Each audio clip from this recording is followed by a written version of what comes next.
Department of English, Kharagpur College, and the Department of English, Egra SSB College. I am Jayanto Kumar Murmu, Assistant Professor, Kharagpur College. On behalf of the organizing committee, I welcome our honorable speaker, Professor Joyjit Ghosh, for the first session of today's lecture. Professor Ghosh is a renowned scholar and academician. He has several research articles, book reviews, and review chapters under his name in various national and international journals, such as Rupkotha Journal on Interdisciplinary Studies in Humanities, Kolkata, Itudes Laurentiennes, France, and most recently Gitanjali and Beyond, critical essays on Ghore Baire, Edinburgh. He has also authored a very insightful and critical book, Imagining D.H. Lawrence, His Mind and Art in Letters, and contributed to chapters Mundari and Kurmali in the book The Languages of West Bengal, published by the Orient Black Swan. He is also an honorable member of the D.H. Lawrence Society, UK, for his insights on Lawrence. The topic on which Professor Ghosh will deliver his lecture is the poetry of Kamala Das and the poetics of subjectivity. Thank you very much, sir, for joining us today. Over to you, sir. Thank you, Janto, and thank you everyone, all the organizers of this online lecture series in which I have been given this role. Uh, of course, Aloy, Chinmoy, Pothik, everyone, Shomali, Shudipto, everyone. Okay.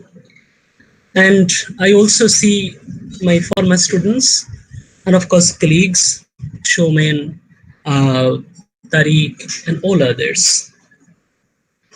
What I plan today is to, you have Das's poems in your syllabus. At the UG level, you have an introduction, and in the PG level, of course, it's called selections. So the teacher will himself or herself decide which text he or she would read with his or her students. What I plan is that is I would be choosing an important aspect of Das's poetry. I'll be concentrating on the representation of a new subjectivity, uh, of course, in the poems of Kamala Das. What is this new subjectivity? What is this new language which became the tool at the hands of this great poet? Of course, I'll be talking about soon.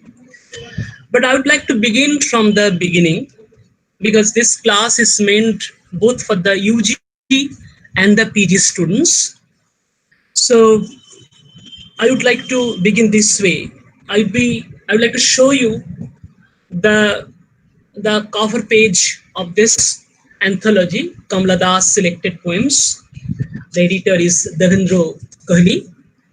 And if you look at the back cover page, you'll find how New York Times introduces Kamala Das as one of India's best known writers.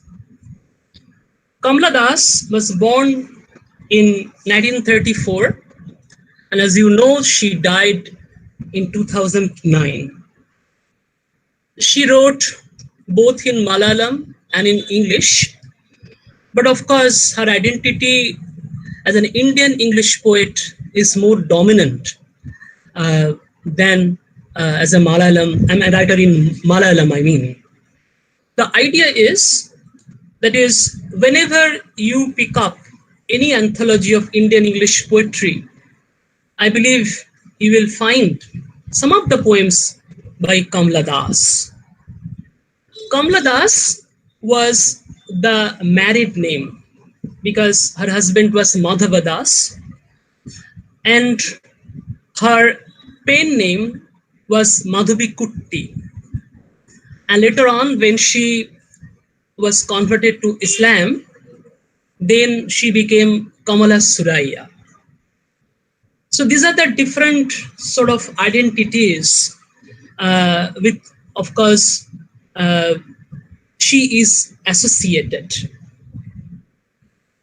Kamala Das was essentially a poet, quintessentially, but she also wrote short stories. She wrote a novel, okay, Alphabet of Last, and her two selves, poet and of course storyteller. It is interesting to note how they complemented each other. But I repeat that she is basically a poet. What today I would like to focus on is that is Kamala Das, who was a winner of so many prestigious awards like the Asian Pen Anthology in 1964, the Sahitya Academy Award, of course, Kerala Sahitya Academy Award in 1969, Sahitya Academy Award in English uh, later on in 80s, and so many. And her poems appeared in Opinion, New Writing in India, New Young Commonwealth Poets 65, and Kamala Das was also a columnist, and perhaps you know that she was the poetry editor of Illustrated Weekly of India. So again, so many identities. The point is why she occupies a very special position in the domain of Indian English poetry that we have to explore in some detail at the beginning. Then I will concentrate on the very topic that is uh, a new subjectivity that is available in the domain of our poetry. The first thing first, that is when we talk about Kamala Das, this is the thing that becomes most important to us. That is, her poetry spoke with fierce, unsparing honesty about the difficulties of being a woman and a wife in a time and for a culture which had trained women or trained women to a long tradition of silence. Why particularly this very word silence is important? Because before Kamala Das, no woman poet dared to break this silence. Even, I mean, when you talk about Sarojini Naidu, of course, she couldn't even dare to do that. Okay, so I have one poem by Naidu, The Sins of Love, which is included in the anthology Indian English Poetry, edited by Makaran Paranjape. And if you read even the opening lines of this poem, forgive me the sin of mine eyes, O love, if they dared for a space invade the dear shrine of your face, with eager, insistent feet, delight, like wild birds in trepid of flight, that raid the high sanctuaried skies, oh pardon the sin of mine eyes. So, it's a long poem. The idea is that Sarojini Naidu dared to invade this space assigned to patriarchy, but only in a few poems. And this is, of course, one poem entitled The Sins of Love. And what is the contribution of Kamala Das then? Kamala Das, as already I have indicated, she chose a path in which she could speak with candidness, with frankness, with fierce frankness, I should say. And the very word silence, to which already I have drawn attention, I believe it would be quite appropriate at this juncture if we have a close look at the observation of Virginia Woolf when she writes, that is, the observation would be quite important. Now, men are shocked if a woman says what she feels, as Joyce does. Yet literature, which is always pulling down blinds, is not literature. All that we have ought to be expressed, mind and body, a process of incredible difficulty and danger. So, if you have read Kamala Das's My Story, you know that Virginia Woolf, Catherine Mansfield, Madeline, uh, and others, okay, they were the models, okay, to Kamala Das as a writer. And this is important. That is, when Woolf writes that all that we have ought to be expressed, mind and body. And Woolf, of course, acknowledges that the process involves incredible difficulty and danger. The idea is Kamala Das chose to treat this path, which involved incredible difficulty and danger. And uh, some other things, of course, to which I would like to draw your attention. Uh, I believe this is an observation by, I'd be just sharing with you the idea, the observation by Om Prakash Grewal, the poetry of Kamala Das, a critical assessment. He tells us that it has a special force and appeal for us, primarily because of the honesty and candor with which she asserts the right to exist as an individual with a distinctive identity and to be her authentic self. This is important. The question of authentic self is important for us because I hope you remember those lines in the poem and introduction where the categorizers are giving her different prescriptions. That is, be embroiderer, be cook, be a quarreler with servants, fit in, oh belong, cried the categorizers. So Kamala Das, of course, defied various forms of categorization. So these are all models, all the roles that are generally a woman in middle class or lower middle class family assigned with embroiderer, cook, quarrel with servants. But Kamala Das defined all these prescribed roles. She defied ghettoization that way. But some other things at this point must be shared with you. I have made my own jottings. The idea is that when Kamala Das started her writing, her contemporary poets like Ezekiel and later on, of course, Parthasarathi and others, okay, and particularly, P. Lal and the poets associated with him when you talk about the writers' workshop in Calcutta. They were all crying for new diction. They're all crying for a new vocabulary, new idiom. They're crying for change, crying for innovation. When you talk about Nissim Ezekiel, obviously, he took his icon as Eliot and others. And when you talk of the poetical scene before, Kamala Das and others, it was dominated by Sri Aurobindo on the one hand and Sarojini Naidu on the other. Aurobindo as a national prophet and Naidu as a nationalist nightingale. So these were the fixed models. But the new poets, including Kamala Das, they did not take either Aurobindo or Naidu as their model. Then who was the model in front of Kamala Das? Yes, it was Walt Whitman. Particularly if you talk about the indebtedness of this great poet to another great poet who is often described as the voice of America, Walt Whitman.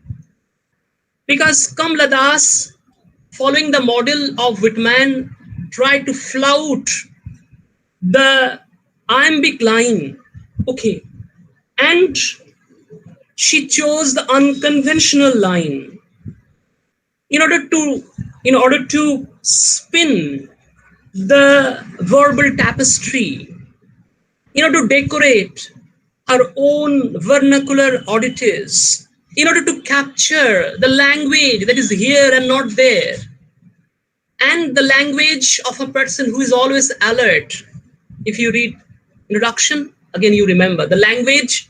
Yes, that is here and not there. This here is important, quote unquote. This here, quote unquote, is important. Why? Because this carries a sense of immediacy. This here is important because it carries a sense of urgency. And I feel tempted to say that this sense of urgency, this sense of immediacy is always available in the realm of Kamala Das's poetry. As Parthasarathi opines in his introduction to the poems of Kamala Das, he tells us that what is overpowering about her poems is a sense of urgency. They literally boil over. They literally boil over. So this is the appreciation on the part of another great poet, that is R. Parthasarathi.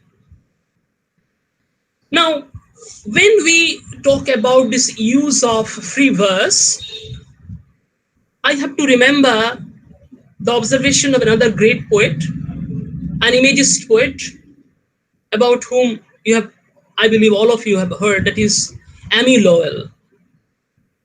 Amy Lowell says that the individuality of a poet may often be better expressed in free verse than in conventional forms.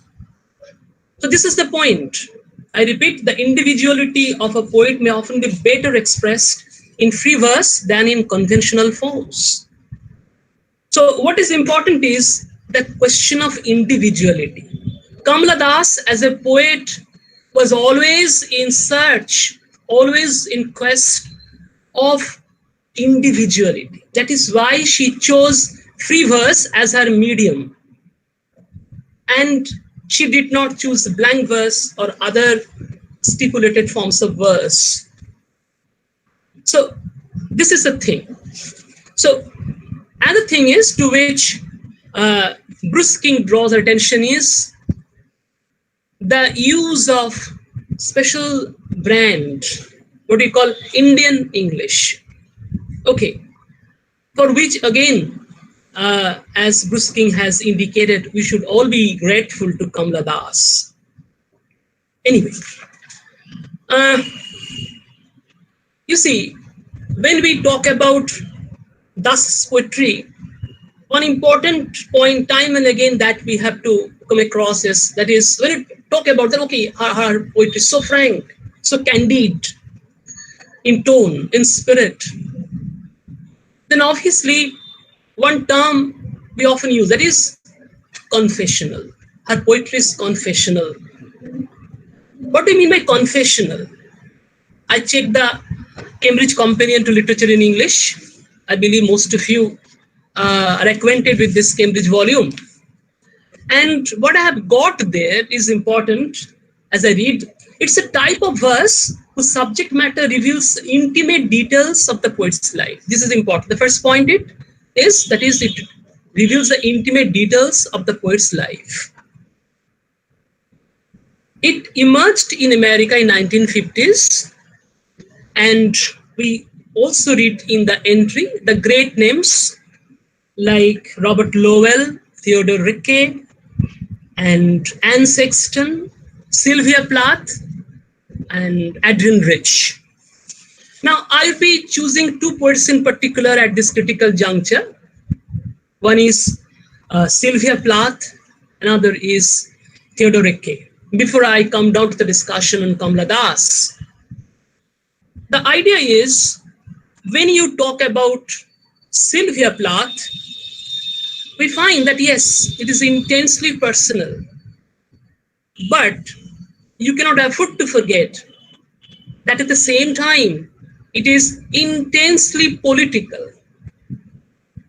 Mohan Ramanan, while introducing this great poet, Sylvia Plath, tells us that thanks to Plath, that she could manage two fields, political and personal.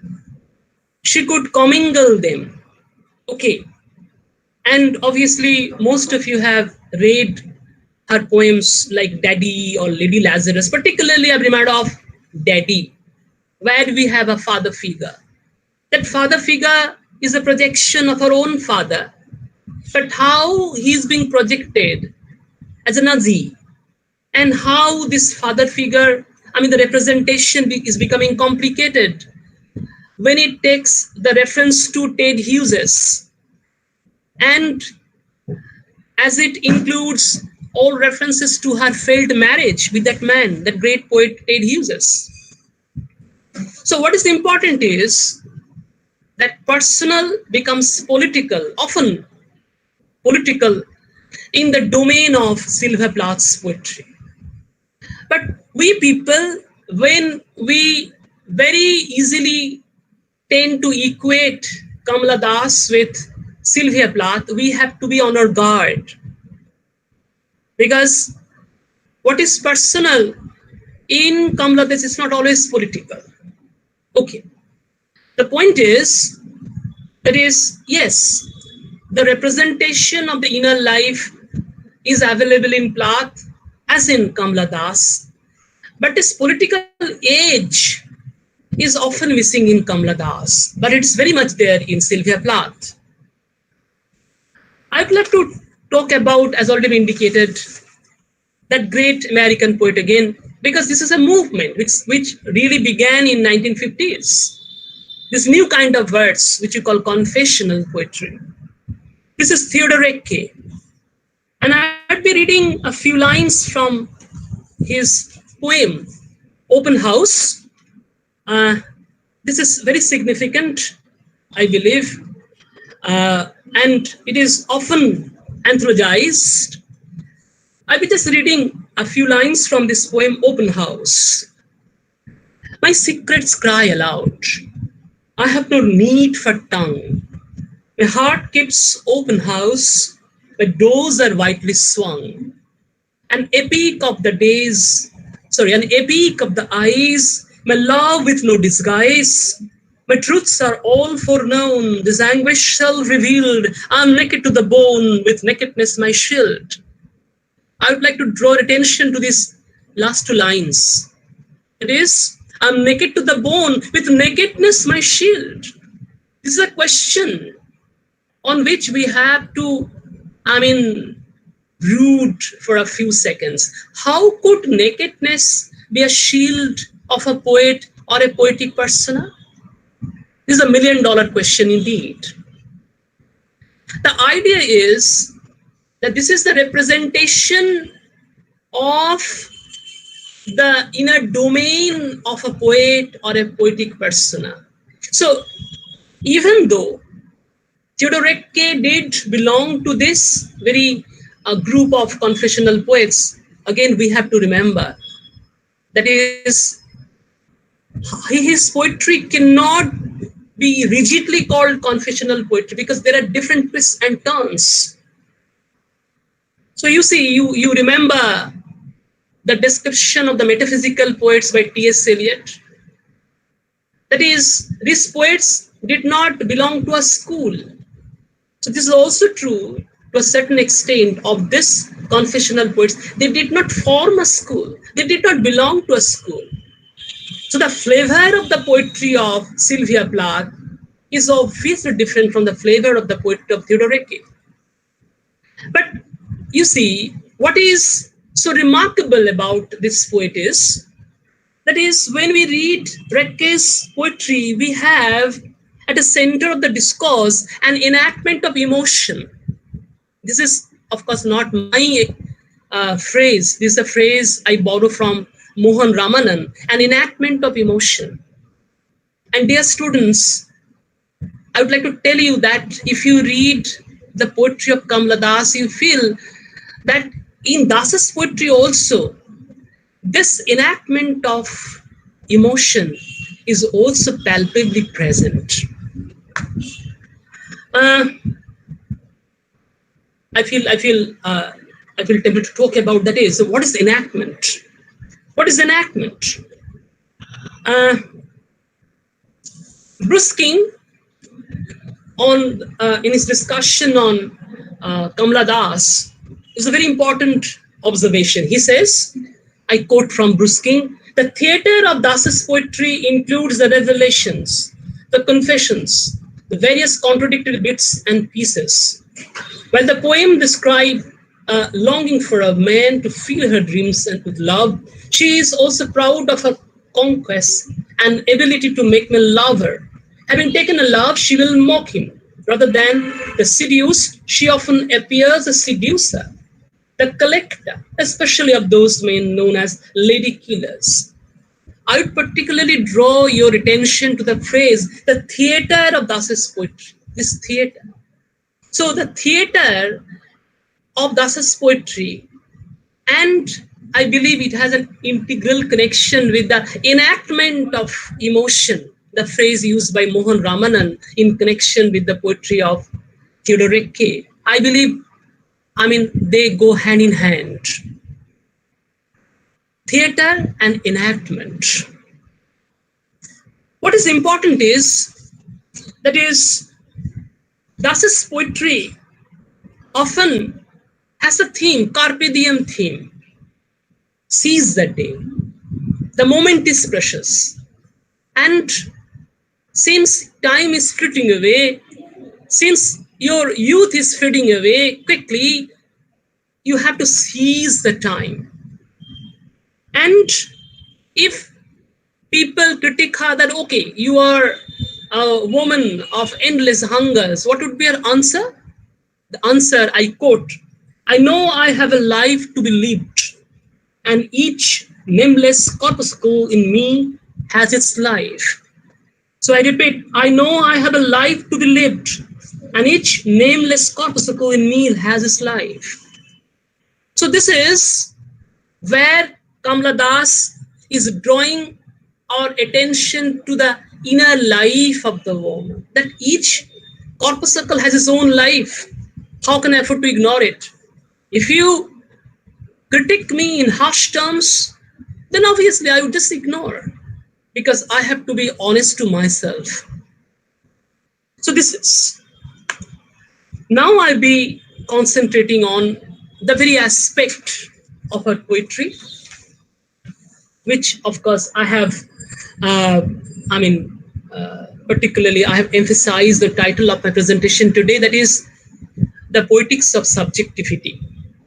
The Poetics of Subjectivity. As already I have told you, that is the post-independence poets from 1950s onwards, they were trying to break away from the tradition of the poetry of Turudatto and Sarojini Naidu and Sri Aurobindo and Harindranath Chattopadhyay and Manmohan Ghosh and others. They wanted to break a new domain, a new realm. And it was possible for Kamala Das to realize her ideal because she chose a new language, a new idiom. And today, particularly, I'll be talking about this new idiom in Das's poetry, which helped her form a new sort of subjectivity. Okay.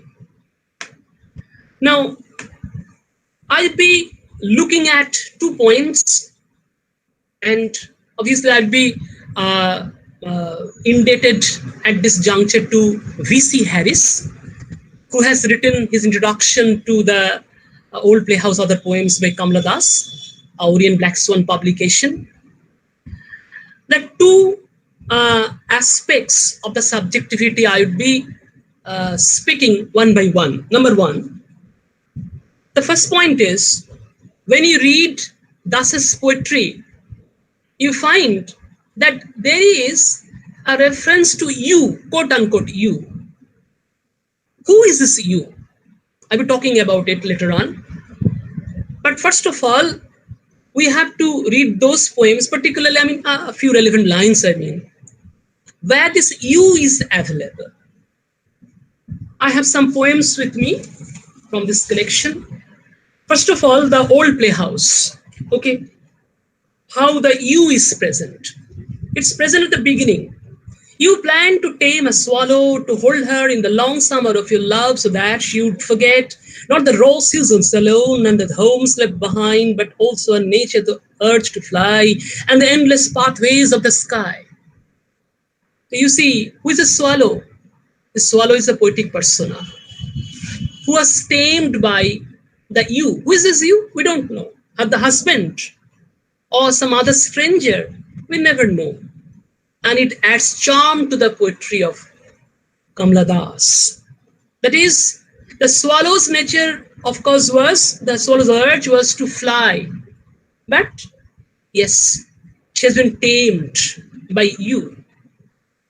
When you read another poem, The Stone Age, this is again available in this anthology, you find again another reflection. You turn me into a bird of stone. So, in the old playhouse, we find that she has been transformed into a swallow. When you read The Stone Age, another poem, we find that she has been transformed into a bird of stone, a granite dove. You build round me a shabby drawing room and stroke my pitted face absent-mindedly while you read. With loud talk, you bruise my pre-morning sleep.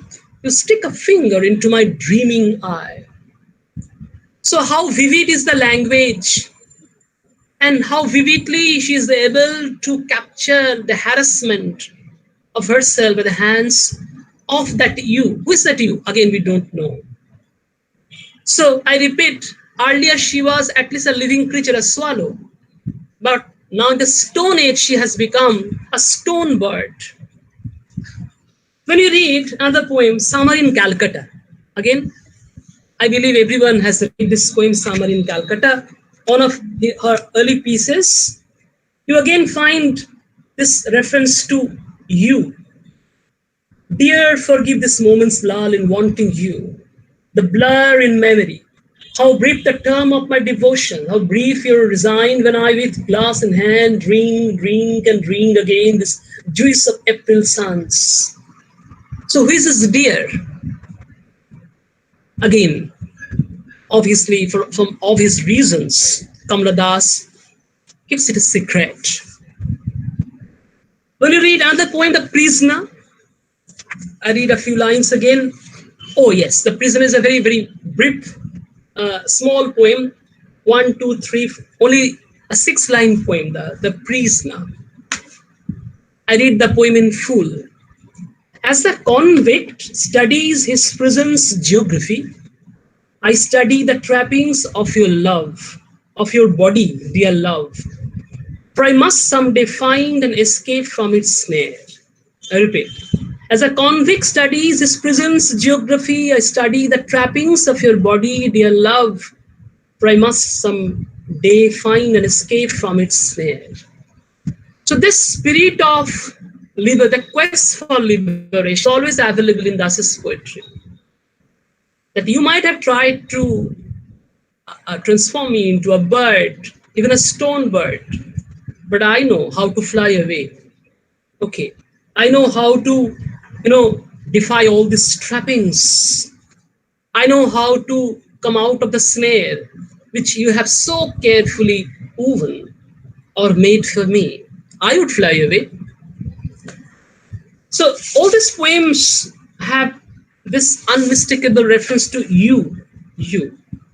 Very interestingly, when you read another poem, Composition, we have, let me check the page number, we have another dimension about this reference to you. I just find the page. Yeah.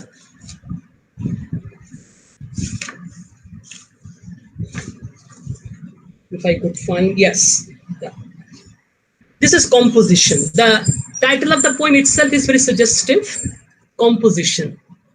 That means obviously a literary composition. But when a life becomes a form of composition, a poetic persona may even try to decompose it. In the poem, the poet would be talking about this. I must let my mind striptease. I must extrude autobiography. The very word striptease is important. Striptease. And I have got a quotation uh, where Kamdas writes that, okay, first of all, you take your clothes, you take your ornaments, then you take your own brown skin, then you come to the bone, and beneath the bone, you have the beautiful soul, the orphan soul. So, this is the process of strip teasing.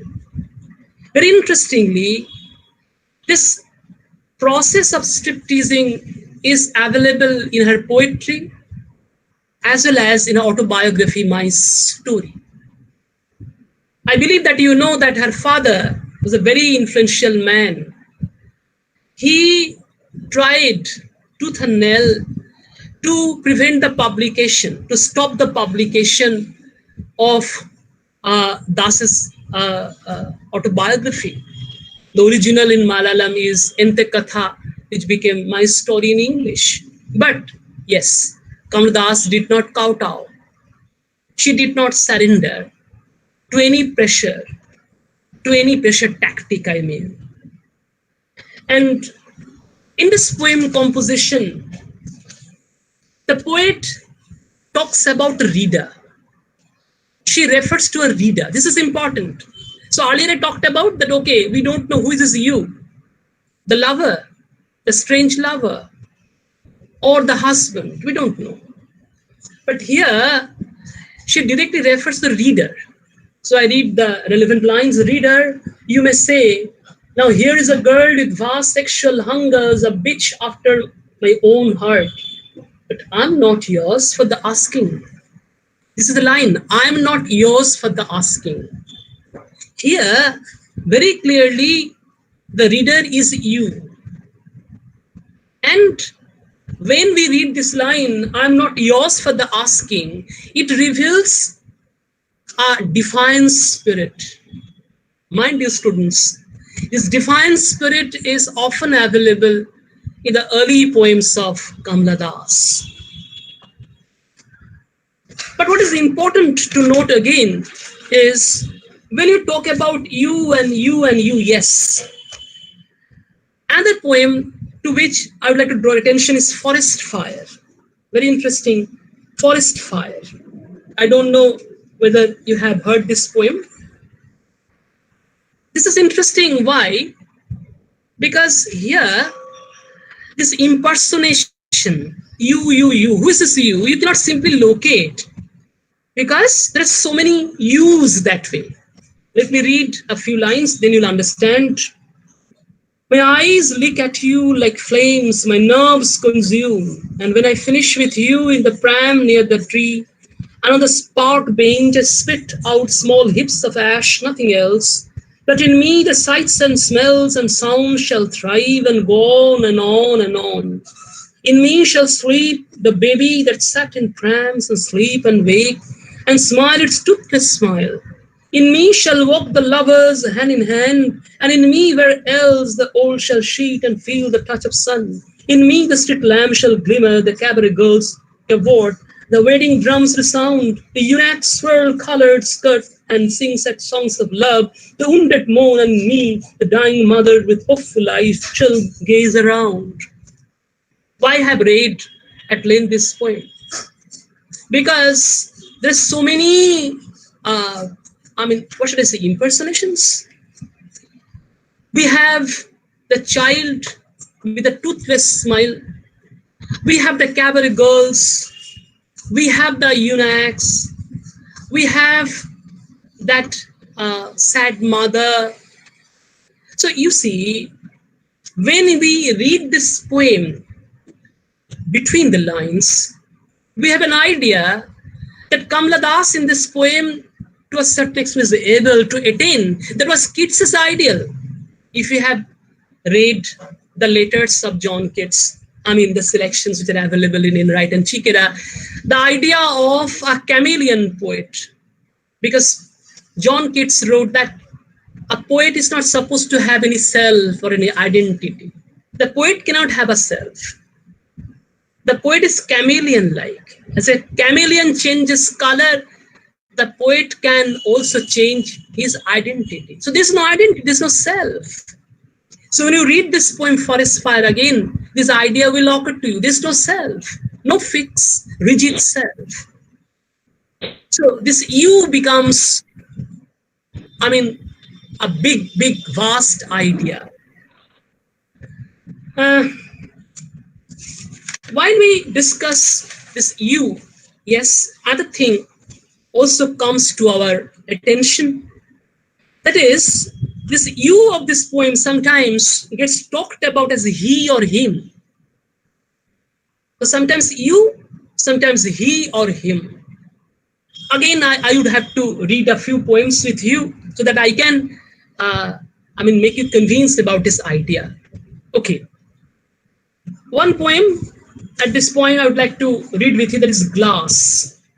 Uh, why did I not tell him then that I no longer care, whom I hurt with love and often without? So, who is this him? Again, we don't know. As you is shrouded in mystery, so is him, quote unquote. We read another poem, Convicts. When he and I were one, we were neither male nor female. I read these lines again. When he and I were one, we were neither male nor female. Students, all of you have read John Donne's canonization, ecstasy, etc., etc. And particularly, I'd be referring here to canonization. Those lines I'd be just reading with you. The phoenix riddle had more weight by us, with two being one are it. So to one neutral thing, both sexes fit. So first of all, Donne gives us the idea of tapers, who of course at their own cost die. He then gives the idea of eagle and the dove, the male and female principle. And then he brings in the reference to phoenix.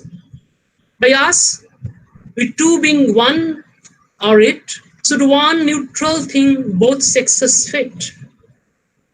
I believe I've been able to make my idea clear that these lines from Das's Convicts may remind you of those very powerful lines in John Donne's The Canonization. Another poem regarding this hymn is In Love. Is a beautiful poem. The opening lines particularly I would like to share with you. Oh, what does the burning mouth of sun burning in today's sky remind me? Oh, yes, his mouth and his limbs like pale and carnivorous plants reaching out for me, and the sad lie of my unending lust. This is important. So if you have a notebook, please just note it down. The sad lie of my unending lust. This is a very powerful line. Particularly the business with him. Who is this him? We again know. We don't know. We never know. His mouth, his limbs, whose limbs she is referring to. But at the same time, this part of the sentence, the sad lie of my unending lust. Please take note of it. I would be coming back to it at the end of my presentation. So you see, when you talk about the subjectivity, the poetics of subjectivity, when you refer to Das's poetry in particular, this you and this him business, how they counterpoint each other and make the poems, of course, so rich. Okay. Then we come down to this point, that is, yes, this peculiar poetics of subjectivity inflects the poetry of Kamala Das. It informs the poetry of Kamala Das. And this poetry is linked to a certain reconstruction of autobiography in relation to the question of address. This reconstruction of autobiography is important for us. As you all know that uh, her fame as a writer of my stories no less than a poet who wrote poems like The Old Playhouse, The Looking Glass, The Sunshine Cat, Introduction, Dance of Eunuchs. So many poems really that might come to your mind at this moment. But this idea of autobiography is important. Okay. And already I've talked about that is I must learn how to extrude autobiography. And particularly the word extrude is so loaded because it involves a sense of aggression. It involves a sense of violence. But you see, that very point, as already I have shared with you, the lie, the lie. So that is important. In love, the lie. What is the page? Again, I would be refreshing your memory. That is, this line particularly important for us. I'm just checking. Yes. The sad lie of my unending lust. The question is, then can we afford to call Das, the poet or the poetic persona, a liar? As you know, that is, this very conflict between poetry and truth is as old as Plato. Okay, sometimes we generalize while we talk about the banishment of the poets by Plato from his Republic. Why did he vanish? This is a very large question. But obviously, one point that we can talk about at this juncture is that is Plato banished poets from his republic because they were liars. The poets were liars. So then, what is truth? Truth, obviously, conceived in a philosophical sense. There are different charges against poets leveled by Plato that they were not moral. And again, the intellectual side again was talked about. But most important that they were liars. That means they did not treat the path of truth. What kind of truth? We have read Bacon's of Truth. What kind of truth? It is philosophical truth. But we all know that is when a poet writes his piece of poetry, obviously he or she interprets life in his or her own way. He exaggerates, okay, he interprets. So we cannot that way call the poets liars. But that sad lie, quote unquote, Kamala, the sad lie, the idea is that is, does Kamala Das engage here in self-pity? I would talk about, certainly. But at this point, you would be referring to a sonnet. There's a sonnet series, as you know, 150 onwards, that is 152, a dark lady sonnet. I'd be referring to a couple of lines. For I have sown the fair more perjured eye to swear against the truth so foul a lie. So in asserting that his beloved is beautiful, he admits that his eye or he himself is doubly a liar. So the idea is perjured, perjury. What is perjury? That is when you are producing false evidence, false testimony. Then autobiography entitled My Story is an act of perjury. Her poems like Old Playhouse and others, they celebrate an act of perjury. The idea is that is, yes, Kamala Das at times did exaggerate. What happened really, we don't know. But she herself has confessed particularly with reference to her autobiography, My Story, that she has exaggerated details. So I can quote a paragraph. I will not swear everything in that book, My Story, happened to me. I exaggerated a little bit. You may not have had sex, but it figured in the thoughts. If there was an opportunity, who knows? If it is red, make it redder. It is the artist's freedom to deepen the color. I'll be just concentrating on this line. It is the artist's freedom to deepen the color. The question is, then does Kamala Das also deepen the color, quote unquote, in her poems as well, as she does in autobiography My Story? And particularly as I time and again revisit the line, the sad lie. The point is this, that is, this is of course an artist's freedom. He or she can do that. Uh, but you remember sometime back I talked about the element of enactment. Okay. And Bruce King talked about theater. So you see, when you read Das's poetry, you'll have this impression that is, there is a kind of performance in Das's poetical works. What is performance?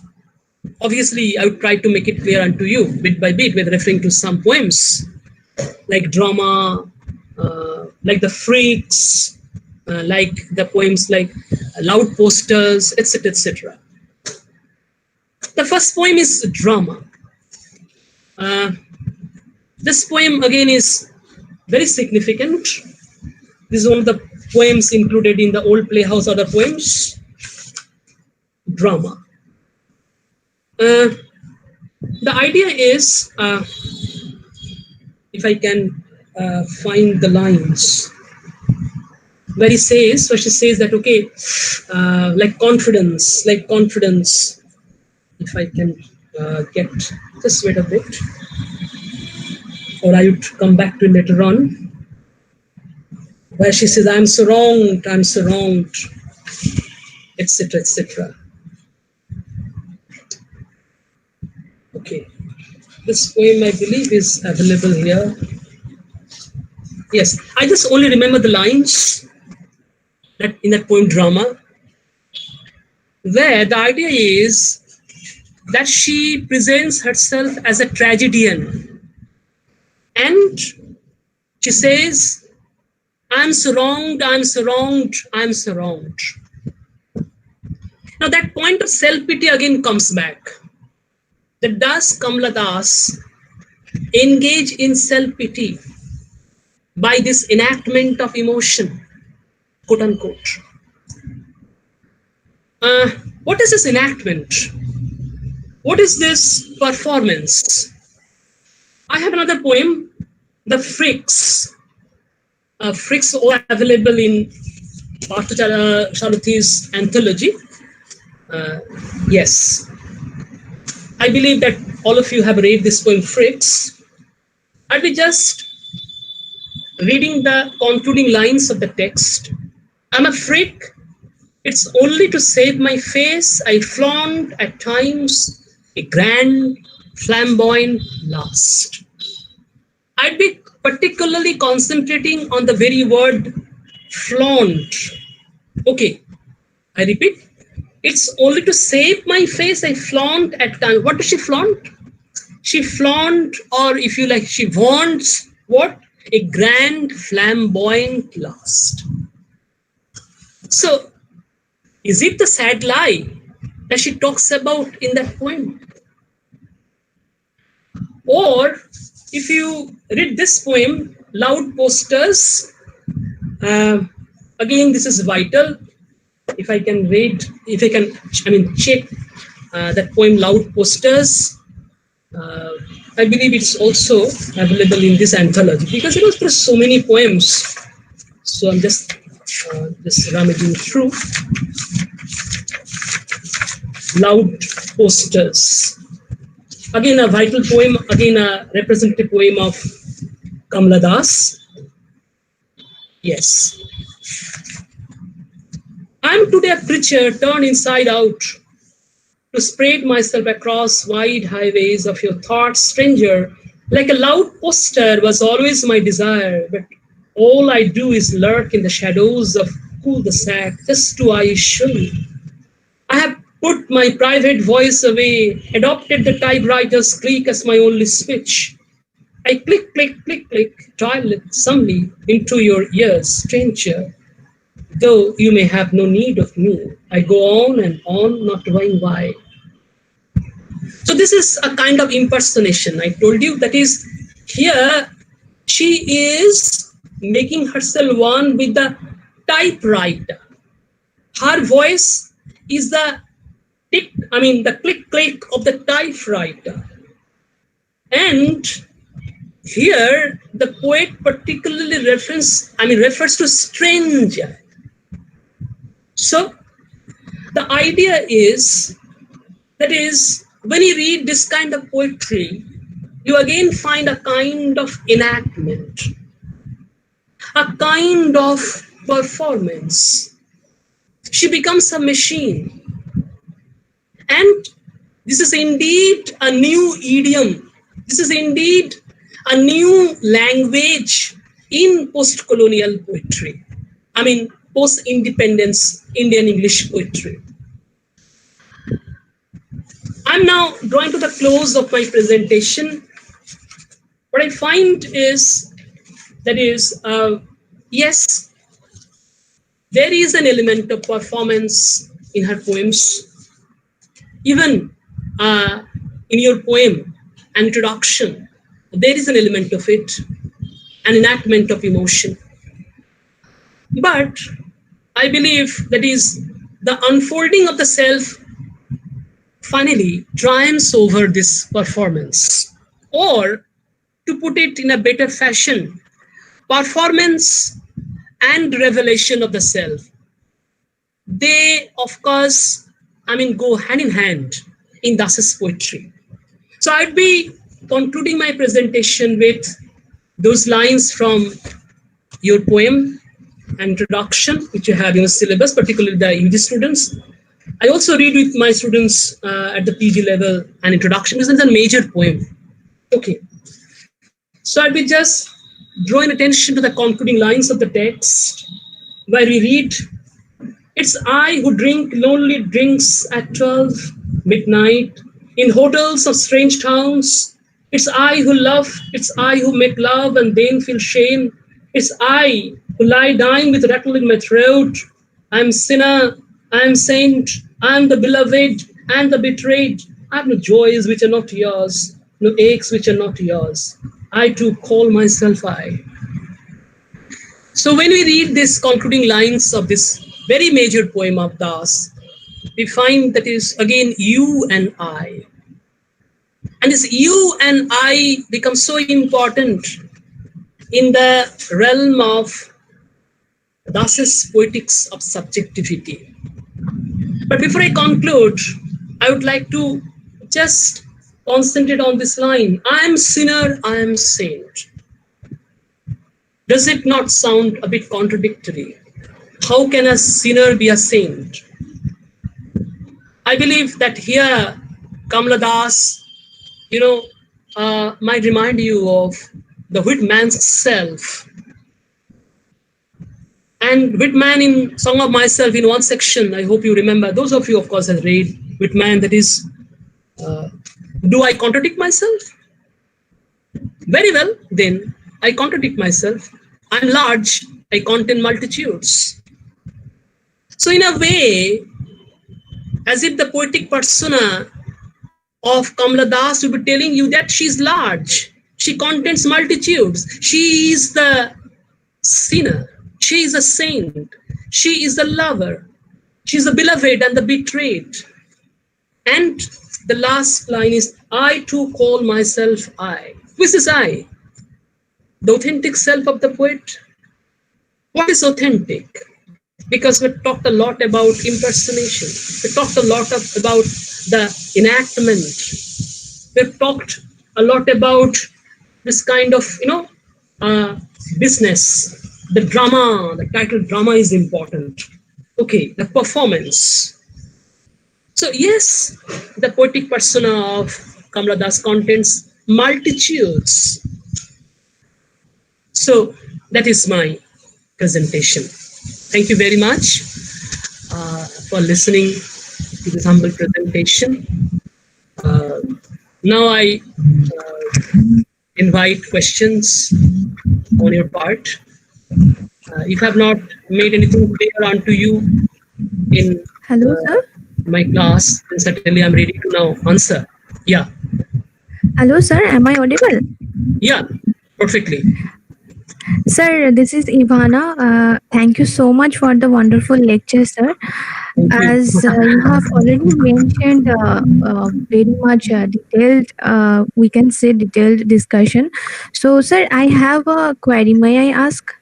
Yeah, certainly. Sir, actually, her conversion to Islam in personal life, Hmm. as a confessional poetess, we see how much struggle she went through for being a female in a patriarchal society, right? Hmm. So, even we see, as you have mentioned already, an introduction in her poem. I just want to quote one line where she says, "Dress in saris, be Hmm. girl, be wife," they say. Hmm. Hmm. And after conversion, or we can say in an interview where she says that parda or burqa in Hmm. Muslim religion, Hmm. for her it is a most protective dress to avoid piercing eyes of men. Hmm. Hmm. So, and another thing we can notice that because most of her poems were written before 1999, and she converted herself in Islam in 1999. Hmm. So, can we say she felt more secure and protected in religion, Muslim religion, rather than Uh, Hindu? Thank you for Is raising there this any question. impact, sir? If you read the later poems of Kamala Das Yes, after yes, the conversion to Islam, you'll find that yes, now she prefers this conventional, I mean, dress code. Okay, it suits yes, the spirit of Islam. Yes. Earlier, when you read introduction, the idea is that is don't be a tomboy. Okay, don't yes. peep in our less draped windows. But this woman, when she converted herself to Islam, and when she embraced that religion, she very strictly, religiously followed the dress code. I don't know. Yes, to a certain extent, you are true. That is, she felt protected. But you see, if you read the later poems, you will find that the tension is still present in her poetical works. Particularly, you see, that is earlier, Hinduism and now Islam, and she is almost caught between the two. That is also being reflected in her poems. So this grace, yes, to a certain extent, of course, it gave her security, but it could not silence the tension which is still available in the later poems of Kamala Das. Okay, Okay. Thank you so much, sir. Thank you. thank you. So there are some questions in the Dropbox. Dropbox, how could I May I check? repeat? Yeah, yeah. May I repeat? You So can one by one, check it. please. One by one. Yes, one of our student Parthopratim Dev, he asked three questions. The first one is why Kamala Das, the poetess of motherhood and the mother of modern English Indian poetry, had told that poetry does not sell in this country, India. This is the Yeah, first yeah. question. No, no. Let me answer this question first of all. Kamala Das, yes, is a big name in the realm of Indian English poetry. And you see, if you observe, that is, there is Eunice D. D'Souza, okay, how she talked about her admiration for Kamala Das. She says, women writers owe a special date to Kamala Das. She mapped out the terrain for post-colonial women in social and linguistic terms. Okay. The idea is that yes, Kamala Das occupies a very privileged status position in the realm of Indian English poetry. But yes, as I also checked, that she once stated that poetry does not sell well in India. My question is that has the situation changed? The idea is Meena Kandasamy. I believe all of you have heard the name of Meena Kandaswamy, and Kamala Das wrote a foreword to Kandaswamy's collection of poems entitled Touch. Kandaswamy also, and others, okay, time and again the voice is concerned that fictions do sell, but of course, I mean, stories do sell, but poems don't sell that way. So she was, yes, she was a fiction writer. She wrote a novel. She wrote wonderful stories, both in Malayalam and in English. She wrote a very great autobiography. But she was primarily a poet. But when she says, yes, we have to take that in solemn serious consideration. But the idea is the situation has not changed. Fictions, I mean, novels, stories, they sell better than poems do. That's my response. Yeah, any other question? Yeah. Next question is, Kamala Das converted to Islam in 1999, later appeared to regret it and said God has no connection with any religion. There is no respect for women anywhere. This sort of, I mean, idea is not available in our poetry. Okay. More or less, she is at peace with the new religion. Although, as already I've indicated, that is, the voice of tension is not wholly mute. So, there are debates about these questions, whether she was absolutely happy by embracing Islam or not. But particularly when I concentrate on the poems, I believe that sometimes she's very happy. Sometimes there is a kind of tension lurking at a very deeper level of her poems. For example, there are other debates around Kamala Das, that is, whether she's a feminist. Fine. But Kamala herself has said that, okay, I'm not a feminist, particularly I abhor the French feminism. And feminism is a kind of saggy cardboard. So there are debates all the time centering around this great poet Kamala Das. Yeah. The third question is, sir, Kamala Das had faced love jihad because we know that her lover, Quater Sadiq Ali, popularly known as Abdul Samad Samdani, had cheated Kamala so brilliantly. Now, my question is that as a columnist, a confessional poetess, why she had told that there is no love jihad in my decision? Well, of course, I don't know because I don't know all these details, what happened between them. Particularly as you take into account the idea of love jihad. I believe that is what I have gathered. That is when she got wedded to this young man who was who was quite junior to her in age. The primary response was that she was very happy. Okay, she was very elated rather. But I don't know. I don't know how to, respond to this question of love jihad. If any other student or researcher can help me understand this idea of love jihad, with reference to Kamala Das, because I have not got any material in this connection that can help me understand this issue, this very complicated issue of love jihad. Okay. Okay, sir.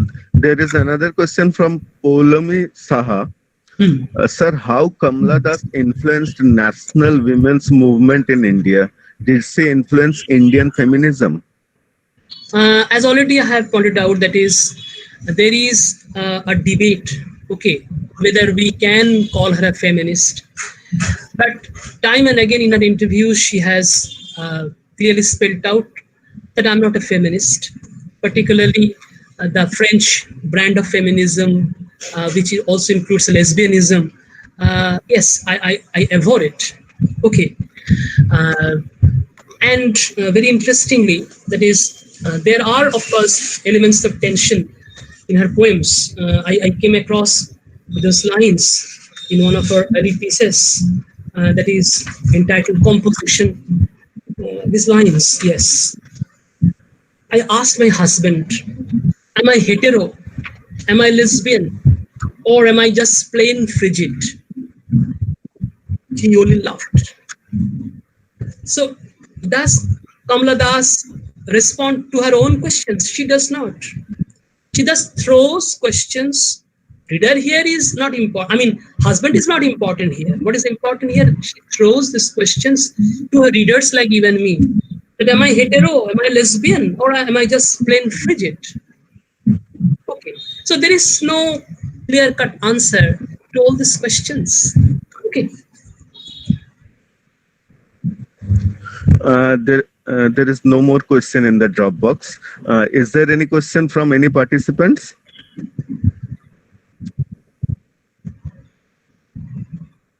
Janto,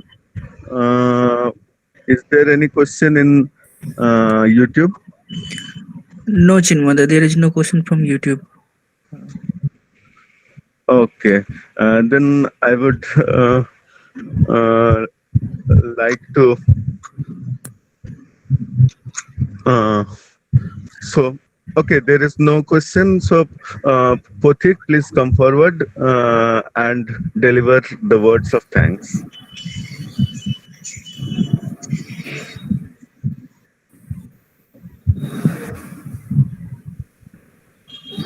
Good morning, sir. Am I audible? Yeah, perfectly audible. Thank you very much, sir, for giving your kind consent to be among us, and thanks for your lucid presentation regarding the art and mindset of Kamala Das. I'm certain that it is of immense help for our students to understand Kamala Das's poetic craft, sir. Thank you very much. And Thank you one more very thing, much. sir. It's always a pleasurable experience to listen to you talk, and listening to you almost made the former viewers nostalgic because we are reminded of those days Yeah, when yeah. we used to listen to your lectures in the classroom. Thank you very much. Thank you. Thank you very much. I was having an opportunity really, and I also enjoyed it, particularly the interaction part. Okay, thank you very much. Have a great Thank you, day. sir. Bye. Have a great day, sir.